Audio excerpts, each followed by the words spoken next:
Where do you want to go next? Want to go LSU? Let's do LSU. Fascinating. Maybe the most fascinating of any of these teams. Continue. Why? Okay. So they've got a wild card at quarterback. Agree to disagree, or we both agree? The best of Garrett Nussmeier is a Heisman winner, right? Heisman winner, gunslinger. Is that a word? Sure. Gunslinger, I think, is appropriate. He has an expanded and expansive and expensive wide receivers room. Yes? Yes, correct. Very high ceiling in this receivers room. I don't know who the number one dude will clearly be when all is said and done, but there's options. Could be Nick Anderson if he's healthy or is able to stay healthy after dealing with some health issues. There's a ton there, both in terms of local guys, not local, but guys on the roster coming back and transfer-wise. It's Barry Brown, who's technically two players because he's one of the best kickoff returners in the country. That's right. Running back, they seem to be in good shape. I'm talking about running back, not running game in this moment, okay? That the talent in that room, bringing in the number one, I think, running back recruit in the nation, Harlem Berry. Caden Durham, I think, is really good. They've got big-body dudes. They've got shifty dudes. They've just, like we talked about with Oregon, the archetypes are there in that running backs room. Yes. They've recruited offensive line well enough to make me think that they'll be, the floor is a serviceable floor. Now, it might only be a serviceable floor protecting Garrett Nussmeier. They really do need to get better run blocking, but it's a new line. So you can't necessarily use the weakness of last year's line against this year's line, and they add Alex Atkins. So they kind of have two offensive line coaches. Florida State, for a stretch, ran really well when Alex Atkins was there. Offense kind of fell off, but that's not today's episode. And then defensively, the line is deep. They went after a bunch of defensive ends. Harold Perkins is back. Whit Weeks exclusively just tackles everything in a 10-mile vicinity. The secondary looks like it should be in good shape. You can just talk me into 17 different outcomes for this LSU season, and I'd believe you. Brian Kelly is at the top of this all. It's all on the table with this LSU team. They've got 4 6'10" tight ends ready to roll. I'm just in on LSU being more entertaining than any of the teams we've already talked about. LSU's going all in. Yeah. It's got to be playoff or bust, I think, this year for Brian Kelly. Top transfer haul in the country. Mm-hmm. You got the veteran quarterback. You got a defense that is improving. Yeah. There's a lot to build on here.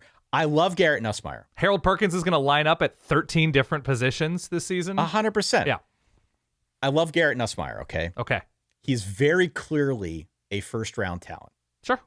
You cannot put it all on him this year and expect to be a serious contender. You just can't. And that's not even a reflection on him, Dan. I agree. It's just more a function of, I think there being really, really good defenses up and down the SEC this year. Of course. And they're going to figure you out if you're a one-trick pony. You can't do that. I agree. They got to figure out a way to get more on the ground. And you're right. I don't need to go through and list all those names in the running back room. But they've got a stable back there. Mm-hmm.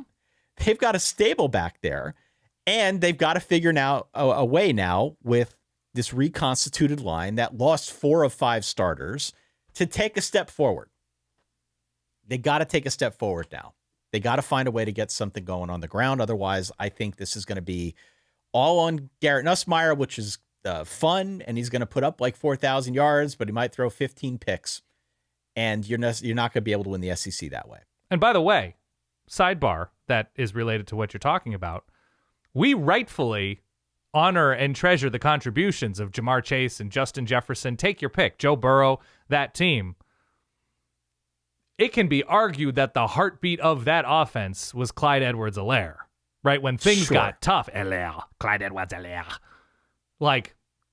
Those were the tough 3rd and 7 swing passes that went for 7.5, right? Those were the tough yards in between the sticks. When they are fully operational, it is a complete offense. It is not an air raid. It is not just bombing the ball downfield to a different guy, a different play.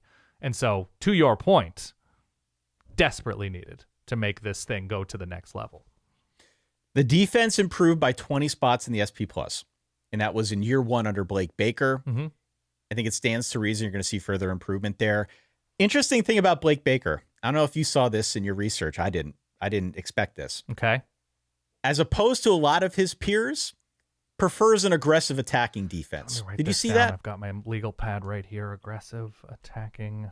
They just need to settle on what they're going to do with Harold Perkins. That's all I need to know. Yes. Yeah. One thing Bill Connolly points out, though, is when you attack a lot, you put your secondary at risk. Yeah.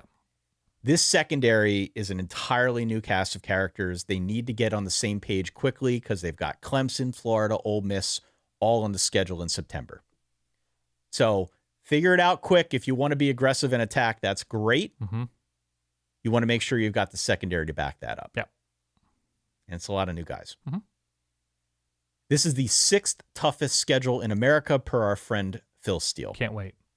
They've got a playoff game, in effect a playoff game week 1 in the Death Valley Bowl. We need a better name for it. We can come up with that later. They're on the road at Clemson. They've got road trips, not just to Clemson, but also to Ole Miss, Vandy, Alabama, Oklahoma. They've got Florida, South Carolina, A&M also on this thing. Extremely interesting sandwich game on October the 18th. Go on.